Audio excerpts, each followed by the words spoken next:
वाहिगुरु जी का खालसा, वाहिगुरु जी की फतेह। जय भीम, जय भारत। दोस्तों,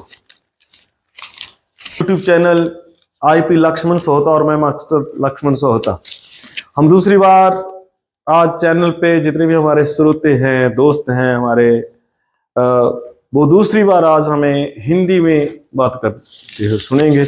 मैं एक बार फिर आपसे गुजारिश करता हूं कि अगर हमारे से बोलने में कोई दिक्कत आ गई या प्रॉपर उच्चारण ना हुआ तो उसके लिए हम माफी चाहते हैं पहले ही। तो दोस्तों, आज का वीडियो बहुत ज्यादा ही महत्वपूर्ण है और इसको जोरदार तरीके से शेयर कर दीजिए। मुझे इतना आश्चर्य हुआ, आज सबसे बड़ा मुझे शॉक लगा है कि जब हमने मायावती बहन मायावती जी की थोड़ा टाइम पहले, लगभग 1 घंटा पहले जब हमने बहन जी का इंटरव्यू देखा, तो वो अब 2 घंटे हो गए हैं और भी उसके बाद शायद किसी चैनल पे आया होगा, लेकिन यूट्यूब पे 1 घंटा पहले उसका मैं जो इंटरव्यू देख रहा था, जिस चैनल से वो मुझे याद नहीं है, उसने मुझे बहुत ज्यादा जरा शॉट दिया। तो इसलिए दोस्तों, जो लोग हमारे तमाम देश के एससी लोग हैं, तमाम एससी एसटी लोग हैं, उनको आज का हमारा वीडियो प्लीज ध्यान से सुन लेना चाहिए और ज्यादा से ज्यादा जी शेयर कर दे। आज मुझे क्या नजर आता है, मुझे आज बाबा साहेब का वो समय 1930-31-32 का समय याद आ गया है। वो 3 साल जब बाबा साहब डॉक्टर भीमराव अंबेडकर जी हमारे तमाम भारतीय लोगों के लिए, तमाम एससी एसटी के लिए, जब वो गोलमेज कॉन्फ्रेंस में 1931-32 में पहले तो उनकी लड़ाई थी अंग्रेजों के साथ। बहुत समय उन्होंने जे इतना संघर्ष किया कि अंग्रेजों को ये समझाने के लिए बहुत बड़ा समय लग गया। तब के प्रधानमंत्री श्री रामसे मैकडोनाल्ड को जे कन्वेंशन करवाने के लिए बाबा साहब को बहुत समय लग गया कि हमारे लोगों पर भारत में बहुत ज्यादा अत्याचार हो रहे हैं। और जब तब मैकडोनाल्ड ने हमारे लिए एक सूची बनानी चाहिए कि देखिए भारत में कितने लोग हैं जो उस समय भारतीय हिंदुओं का, भारतीय उच्च जातियों का जो अत्याचार सह रहे हैं। तो उस जो कमीशन बनाया, वो जो राय आई, वो एक्ट बना, उसको कम्युनल अवार्ड का नाम दिया। तो उस पर लंबी चौड़ी बहस हुई। उस बहस के बाद 1932 में, 31 और 32 में जब बाबा साहब ने ये सिद्ध कर दिया कि महात्मा गांधी हमारा नेता ही नहीं है, तो उन्होंने 1932 में जाके जरवदा जेल में मरण व्रत रख दिया।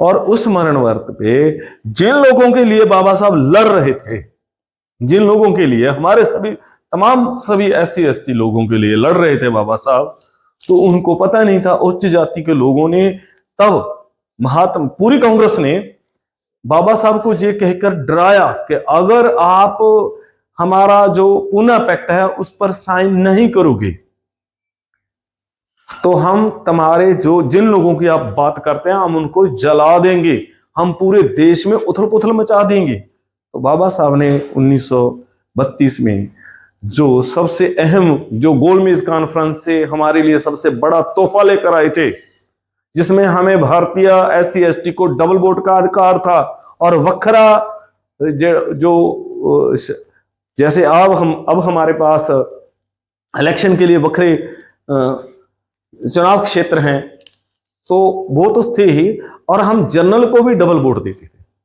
और जो एससी एसटी में से सिर्फ एससी एसटी वाले लोग ही अपने आप को चुनते थे। तो वो अधिकार, जो डबल वोट का अधिकार था हमारा, वो महात्मा गांधी ने तब छीन लिया था। तो अब मुझे ये लग रहा है कि बाबा साहब तब सबसे ज्यादा दुखी हुए थे और बहुत रोए थे तब उस दिन कि हम जिस लोगों के लिए लड़ रहे हैं उन लोगों को पता नहीं है, लेकिन ये भेड़िया है, जो बुड्ढा भेड़िया है महात्मा गांधी, ये हमारे लोगों को निगल रहा है।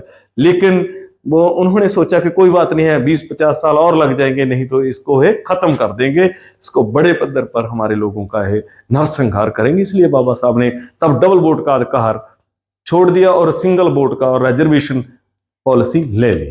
तो आज हमारे देश में भी हमारे 50 साल लगे। सबसे पहले समूचे देशवासियों को ये बता दें कि जो रिजर्वेशन का रौला अब पड़ रहा है, माननीय सुप्रीम कोर्ट ने 1 अगस्त को 2024 को जो फैसला आया है, उसके लिए पूरे 49 वर्ष पंजाब के मजहबी सिख वाल्मीकि जो सबसे निचले स्तर पर हैं, 50 साल लंबी लड़ाई लड़ी है और सुप्रीम कोर्ट को ये कोई हथियारबंद लड़ाई नहीं थी, ये सिर्फ बड़ी शांतमयी और दलीलों के साथ ये माननीय सुप्रीम कोर्ट को ये समझाने में हम कामयाब हुए थे कि हम वाकया ही सभी क्षेत्रों में हम पछड़े हुए हैं। लेकिन तब क्या हुआ कि हमारे ही बीच में से जो एक नई क्लास पैदा हो गई है। पहले हम कहते थे कि सिखों में घातरातारी दाढ़ी वाले पगड़ी वाले मनुवादी पैदा हो गए। पहले हम केवल जो सिख धर्म के पगड़ीधारी मनुवादी हैं उनके बारे में बात करते थे। अब SC/ST में मनुवादी हैं, जो SC/ST के नए मनुवादी हैं, जो सिर्फ बहुत बड़े हैं और बहुत ज्यादा बड़े पदों पर पहुंच गए हैं। मायावती जी क्यों हमारे समाज का नुकसान कर रही है? समुच्चे SC/ST को सुप्रीम कोर्ट नहीं, उच्च श्रेणी के लोग नहीं बांट रहे, अब हमारी ही श्रेणी के लोग बांट रहे हैं। ये बात जो आज हमारे नेता कह रहे हैं, जो मायावती जी कह रही है, मुझे तो ऐसे लग रहा है कि महात्मा गांधी की रूह मायावती में घुस गई है। बहन कुमारी मायावती जी में महात्मा गांधी ने प्रवेश कर लिया है। अब मायावती ने आज क्या बोला है? 1 घंटे पहले उसने बोला है कि हम बोली है सुप्रीम कोर्ट के फैसले के खिलाफ केंद्र सरकार तुरंत इसी सत्र में, जो अब गर्मियों का सत्र चल रहा है, तो इसी सत्र में अध्यादेश लाए और सुप्रीम कोर्ट के फैसले को कैंसिल करे।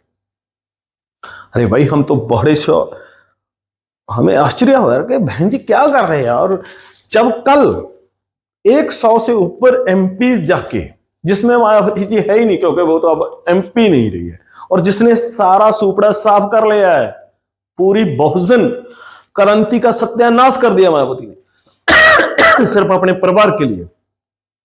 और दूसरे तमाम नेता जो बाबू कांशीराम जी के साथ चले थे, अब तक लड़ रहे हैं सारे देश में, जो क्रांति कर रहे हैं, और उनका सभी का जब उन्होंने खुले लाइन लगाकर अपने भतीजे को, अपने परिवार के एक सदस्य को, आनंद जी को उन्होंने पार्टी का जनरल सेक्रेटरी लगाया, तब से पता चलता, वैसे बहुत समय पहले से लोगों को मालूम हो गया था कि मायावती अब कांशीराम जी के जो जो उनकी सामाजिक क्रांति है उसको कुचलने में लग। हरकतें हैं ना, जहां जो उनके साथियों की, उन जैसी सोच रखने वाले लोगों की सोच है, वो देश को मणिपुर जैसे हालात बनाने की कोशिश कर रही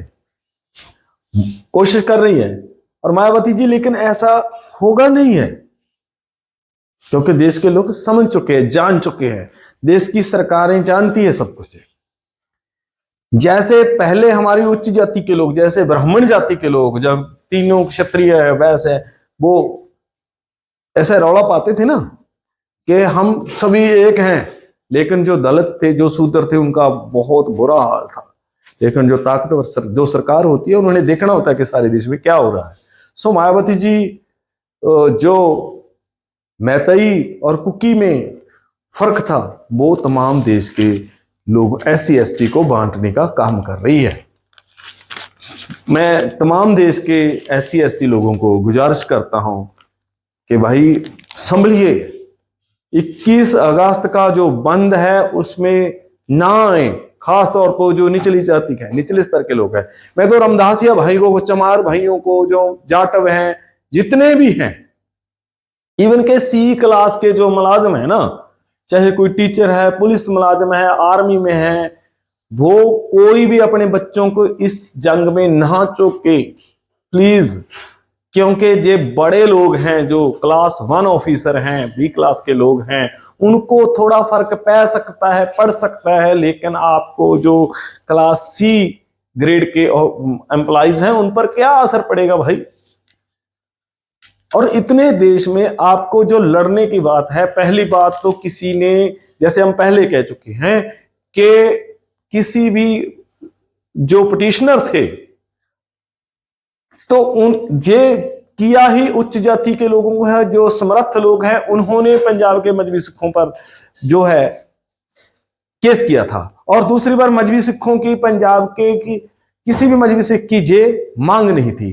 तीसरी बात, अगर ये जो हमारे नेता हैं, दलित नेता हैं, अगर वो करना चाहते हैं, उन्होंने जो क्रीमी लेयर का मुद्दा है वो विचार लें, वो विचारने योग्य हैं कि भाई बिल्कुल ठीक है, आप उसके जो पार्लियामेंट में है वो दलील दें, पार्लियामेंट में बहस होनी चाहिए कि क्या वाकई क्रीमी लेयर है ऐसा नहीं है। सोचने की बात ये है। दूसरी बात है जो अहम मुद्दा है कि हमारे नॉट फॉर शूटेबल वाला मुद्दा है, वो भी विचारने योग्य है, उस पर बात होनी चाहिए पार्लियामेंट में। क्योंकि जो लोग जिनको जे राखमाकरण दिया जाएगा, जहां वर्गीकरण किया जाएगा, उन लोगों को अगर वो उपलब्ध नहीं है, क्या उनकी सीटें उच्च वर्गीय जो क्रीमी लेयर के लोग हैं उनको दी जाए, या स्वर्ण जाति के लोगों को, जनरल वर्ग को दी जाए?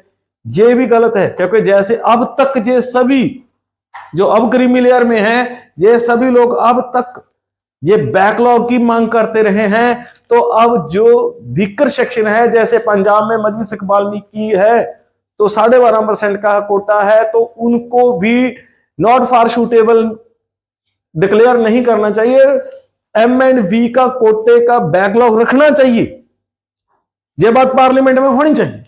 तो मायावती जी ने क्या मांग लिया कि पार्लियामेंट में तुरंत इसी सेशन में अध्यादेश लाया जाए और तमाम सुप्रीम कोर्ट के जो ये फैसला है उनको खारिज किया जाए, जिसमें पंजाब के मजहबी सिखों का 50 साल का जो लड़ाई है, शांतमय लड़ाई है, दलीलों से जो उन्होंने जीती है, और समूचा देश, समूचा जनरल वर्ग है वो मान रहे हैं। और बहुत सारे तो SC हैं जो हमारे बड़े ऑफिसर हैं।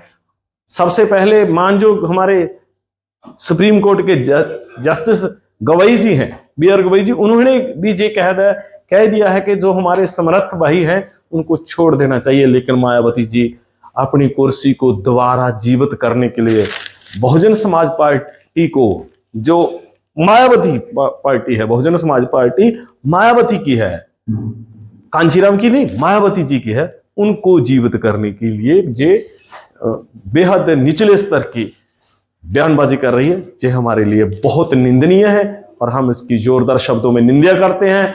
और तमाम जो हमारे दूसरे भाई हैं, हमारे नेता हैं, हमारे चिंतक हैं, प्रोफेसर्स हैं, वो हम आपसे सभी को गुजारिश करते हैं, जो फैसला आया है बहुत बढ़िया आया है। Creamy layer not for suitable पर बात होनी चाहिए, और जो पहले से बांटा हुआ है थलड़े जो निचले भाई हैं उनको देने की बात आई है, उनका हिस्सा उनको मिलने दो, ये सही फैसला है। सो अगर हमारी वीडियो किसी को अच्छी लगती है तो प्लीज ज्यादा से ज्यादा शेयर कीजिए, कमेंट कीजिए और हमारे चैनल को सब्सक्राइब भी कीजिए। और आपसे एक बात और भी है, हमारे चैनल को सपोर्ट भी कीजिए। हम आपसे आर्थिक जो सहायता भी मांगते हैं, और हम आपको हमारा QR कोड भी शेयर करेंगे ताकि हम आपसे बढ़िया माहौल में अच्छी वीडियो बना सके, एक अच्छी टीम के साथ आपको देश के तमाम हालातों से जागरूक करते रहें। ये सैंपल बोर्ड है, इससे अच्छे बोर्डों पर जो बहुत बढ़िया बोर्ड होते हैं, वो डिजिटल बोर्ड, उसके माध्यम रही हम आपको बढ़िया तरीके से समझा पाए।